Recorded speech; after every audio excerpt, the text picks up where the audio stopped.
All right, you ready for this? Okay, wait a minute. One more time? All right, so what you're gonna do is you're gonna get back, you're gonna manual, and then you're gonna pull up. Okay, wait a minute. I think I got this. Get back, manual, pull up. Yeah. Is that it? Well, there's one more thing. The most important thing. Send it.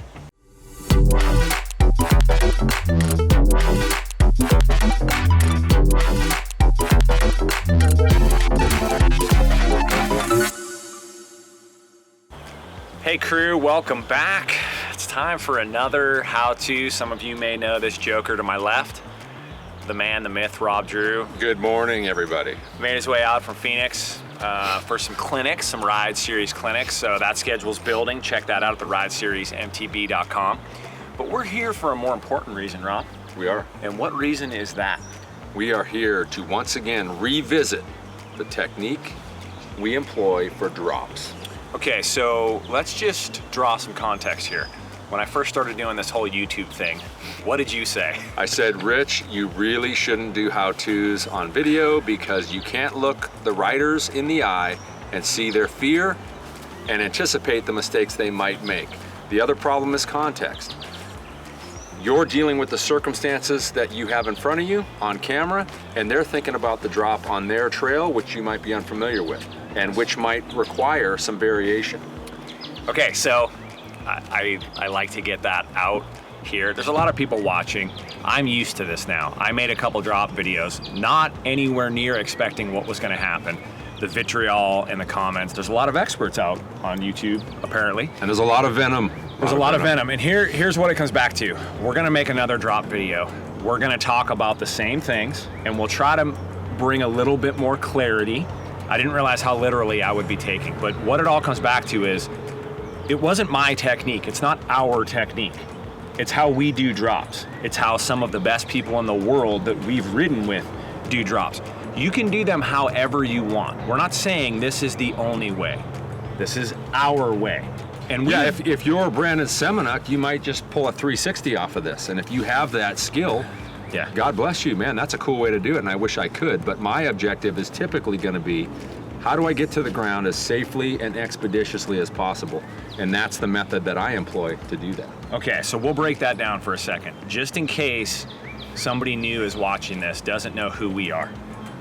What is our pedigree for sitting here telling people what to do? We've been riding bikes for a long time. How long? Most of our lives. I would say combined, we're talking about... Don't say it. A lot of years. We're creeping up on 80 years of combined bicycle experience. Look, I started racing BMX when I was 5. He's 7 years older than me. You've raced motocross at the highest level. We've raced mountain bikes at a pretty high level. You are a 2-time Big Mountain Enduro Masters champion. Correct. Almost 3-time. It was very, very close. Yes. I've won a Southern Enduro Championship, which, it's not the biggest thing, but a pro championship. It was pretty cool. I've raced some pro enduro races. I've raced some masters races.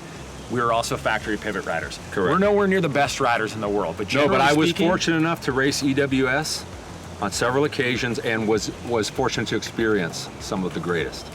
Okay, so great point, dude. You've ridden some Enduro World Series races. Yes. A couple different countries. Yes. What was your experience at those races?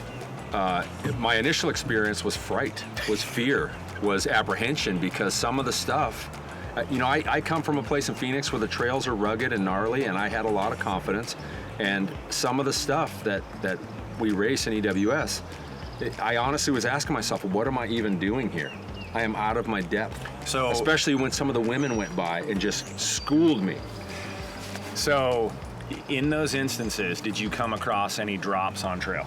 Huge drops. Okay. Frightening drops. And I never saw anybody bring an element to those drops to make them bigger or worse than they were. Everybody did their best to minimize them and employ the same techniques that we use. Okay, so again, important thing to say, this is not about fun. I'm okay saying if drops are fun to you, because they're not fun to me. No, they're a necessary evil. Yeah. And I want to minimize them at all costs, and like I said, expedite my way to the ground. So we're in a spot in slaughter pen that obviously has built drops, Yep. features. This is unique. Not everybody has this. So we're going to deal with this. We're going to deal with this scenario. Correct. We're going to break down this scenario. We're going to break down our technique in this scenario. And as it relates to fun, my take on this, and you can agree or disagree, is if you're proficient doing what we're about to explain, you can then stack the fun piece on top. That's my take on it.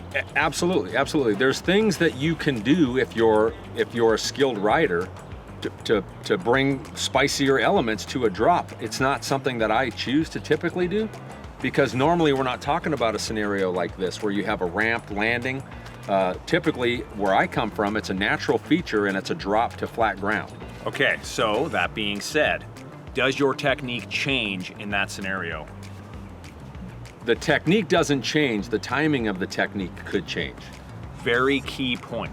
Now, last, I think before we get into this, common sense still comes into play. So if you're watching this, if there's something right in front of the drop, you have to avoid that drop. If this scenario right here, there's a landing right there. If that landing was 30 feet out, physics and gravity, we wouldn't be doing this. Physics and gravity won't work in that scenario. It's no longer a drop. Yeah. So please, for both of our sakes, don't take us out of context. Don't immediately get defensive and try to argue, just listen. There's a lot of people out there saying do this a lot of different ways, and that's fine. Some of them have actually called out what we're saying to do. And honestly, I think they took us a little bit out of context, and we'll touch on that later on, which is fine. I don't care. He cares a little bit more, but whatever. It is what it is. Well, another point I'd like to make is, since we're not here to spot you, it's up to you to know what your capabilities are. And we don't want to encourage anybody to do something that's outside their skill level. It doesn't mean that you can't work to it. That's pretty good. I've never said that. Great point. Yeah, don't do it because we said so. If I told you to jump off a roof head first and promised you you'd be okay, I'd probably not be forthcoming with you and you'd likely get hurt. So don't do that. Okay, I think that's probably, I think that's good to start. Okay. There's only one question left. Are you ready? I am.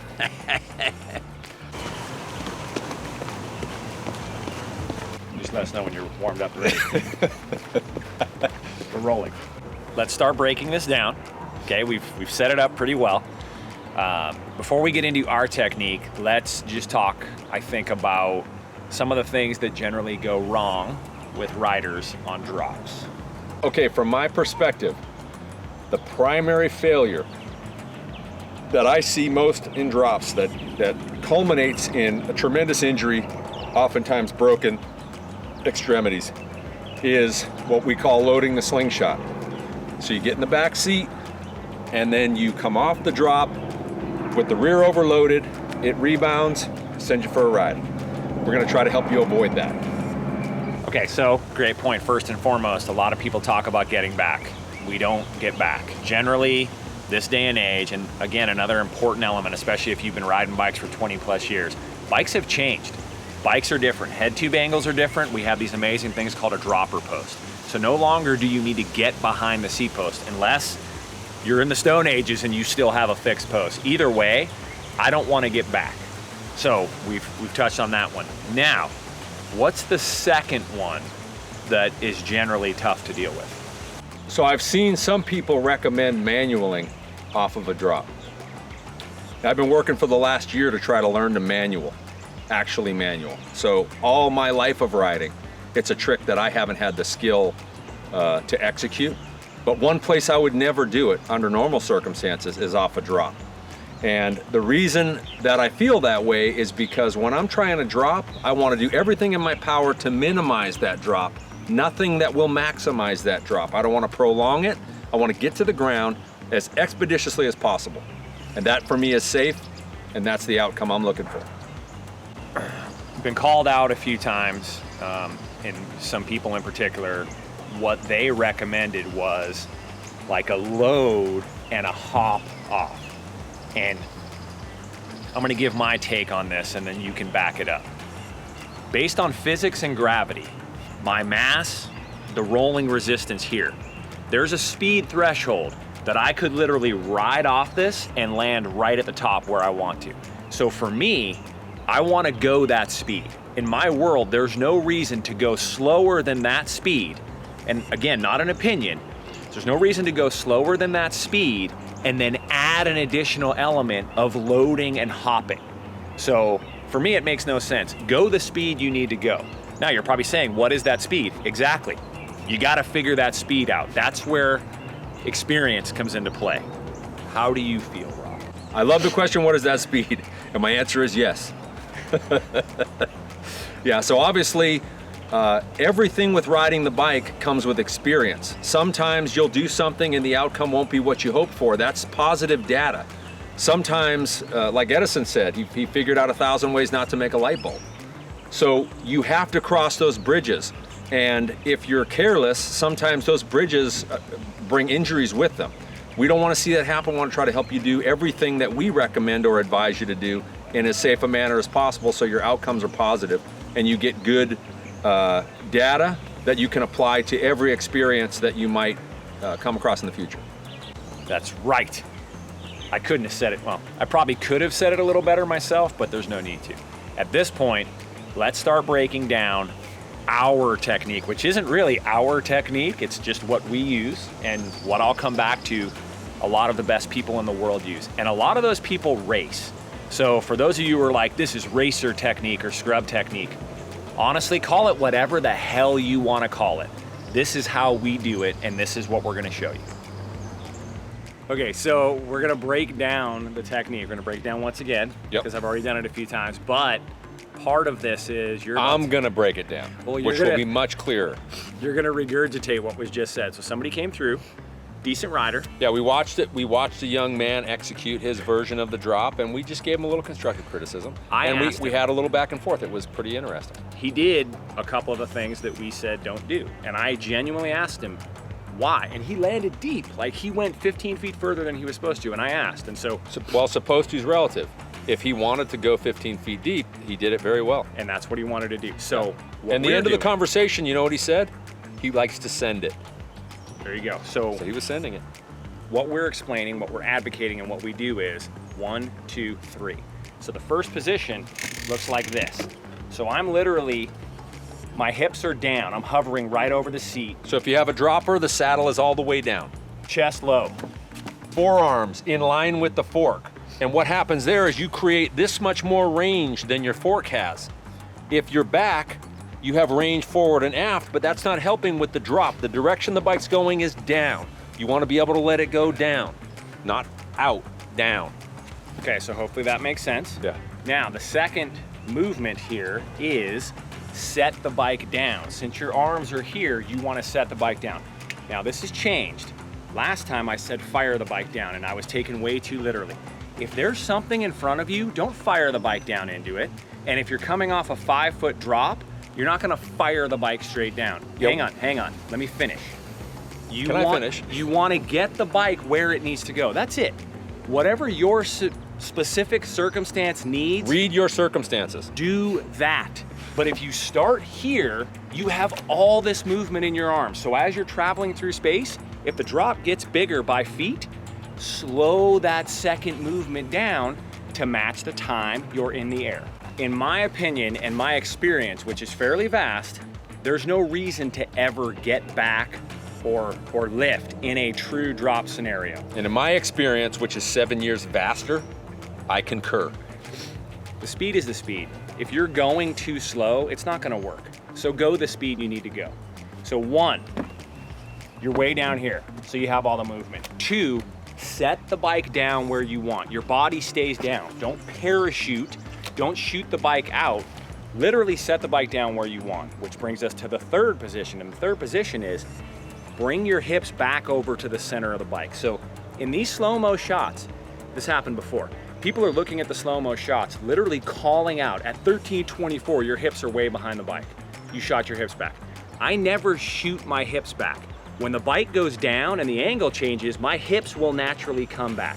I'm never forcing them back. So before you do it, before you send me at 13:36, my hips were 2 inches back. Just save it. It'll happen. I don't desire for that to happen. I don't purposefully try to make that happen. I'm going down. That's all I'm doing is going down. Well, and keep in mind, the setup is to prepare yourself for the bike to drop. But once the bike drops, what's it gonna do when you land? You're gonna compress. So in the air, you need to set yourself up for the compression of landing. So you have several things that are happening simultaneously, and you need to be thinking ahead of those things. So if you freeze frame it in the middle, understand what's about to happen, and if you're referring to the position that either Rich or I is in, ask yourself, are we in a position that's ideal for what's about to happen or no? I like that. That's a great explanation. And I try my best, my damnedest, to never put my hips in a position that I can't put them back over the center of the bike when I land. And that's the last thing that I'm gonna say about this is what we're advocating. That's all I have to say about that. Is putting you in a position when you land to deal with whatever's next. If I shoot the bike out in front of me or shoot my hips back, a matter of fact, I cannot deal with what's there when I'm landing. I'm not in a proper position to do that. Yeah, an often outcome we'll see is people land with all their weight in the back of the bike. And they basically either loop out or they're so weighted to the back of the bike, the front wheel has no influence and they just wash out and fall over. And you don't want to be in that position. As soon as you touch the ground, you need to be fit to navigate. Fit to navigate. I promised I wouldn't do what I just did, dude. You were supposed to be the guy I became. Sorry. I don't know, dude. You want to try it? You think it'll work? Yeah, well, you know, my argument has always been gravity and physics are what we're trying to leverage for success here. And the biggest factor in a failure to execute is the person on the bike. The bike has nothing to do with it. So I just think if you send the bike off on its own at the right speed, it's gonna execute perfectly and ride it out. I'm concerned because it's not my bike. You can trust me or not. All right, I'll trust you. I hope it works. All right, so I'm not a scientist, full disclosure, but physics and gravity have played a role in all of our lives for our entire lives. And these are fundamental principles that we have tried to adhere to with everything we do on the bike because they're consistent. We've never adhered to this though. Like literally, this is his idea and I'm hoping it works. Well, it's my contention that when the outcome is undesirable, it's usually the result of an input on behalf of the rider. It's never the bike. It's my contention that I can send this bike off if the speed is correct, which is the only thing I can control, and the bike will execute flawlessly, consistently. Okay, so if it doesn't, how are we gonna deal with this? Because this is going in regardless of what happens. How are we going to deal with? I would assume that I did something wrong and I'll reevaluate. All right, I'll own it, baby. Let's just try it. Yeah, I could be wrong. This is going to be a tremendous experiment. I'm glad we're using your bike. All right, here we go.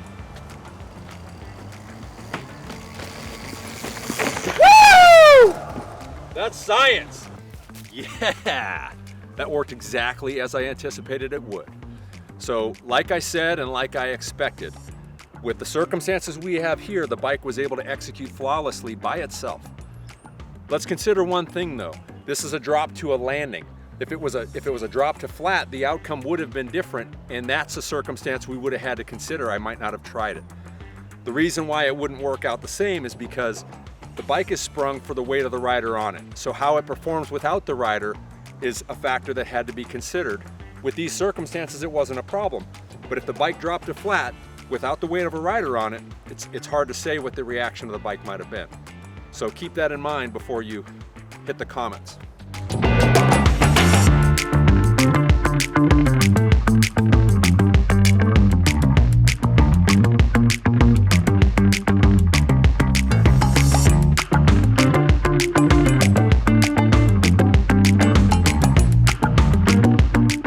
All right, so there you've seen several versions of us hitting the smaller drop.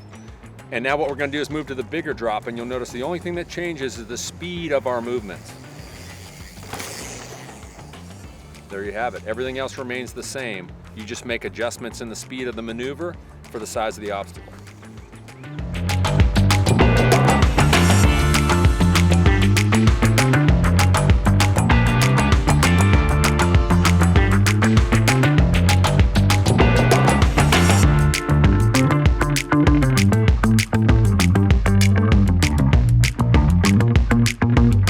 So now, Rob's gonna hit the third one, which looks bigger, but it's actually better than the middle one because the distance makes more sense. You don't have to go as slow. Same things apply. First position, second position is gonna slow down a little bit because there's more time and space. Third position, get right back over the center of the bike.